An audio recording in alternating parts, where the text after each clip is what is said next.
Hello guys, तर इथे आहे ना आपल्या चहाचा टाईम झालेला होता. चहाशिवाय आपलं काहीच नाही, कामच होत नाही आपल्या घरामध्ये. चहा पिलं का तेव्हाच एनर्जी येते आपल्याला, आहे ना. तर सकाळी एक टाईम आणि दुपारी एक टाईम असं करून संध्याकाळी नाही पित आणि आले का 3 वाजताच करून घेते मी चहा. तर इथं डिनरचा टाईम झालेला होता.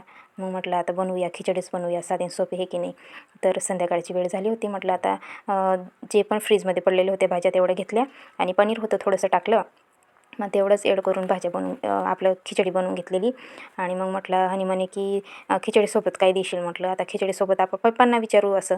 मग पप्पांना फोन केला आणि मग अंडे पण आपले अंडे फ्राय करणार होते मी. मग अंडे मागवून घेतले होते त्यांच्याकडून. तर ते रस्त्यात होते आणि बघा किती छान दिसते आपली खिचडी फ्राय केली, म्हणजे फोडणी केलेली. तर इथं अंडे आणून दिले होते हनीचे पप्पांनी. आणि मग बघू शकताय तुम्ही, मस्त छान 4 अंडे घेतले बरं का. पहिल्यांदाच अंडा फ्राय बनवते, कारण की मी कधी बनवलेलं नव्हतं.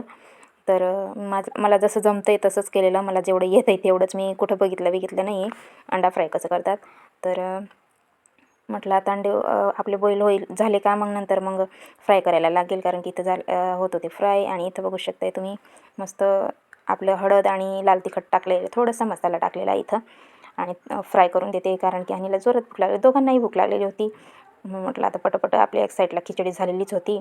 पहिले तर खिचडी टाकून घेतली, कारण की नंतर 9 टायमावर ते असेच करतात की लवकर दे असं. मग आपली खिचडी बघा किती छान झालेली आहे. आणि इकडं आपले अंडेही मस्तपैकी झालेले बघू शकता. अंडे आणि खिचडी झालेलीच होती. मग म्हटलं याला पहिलेच देते.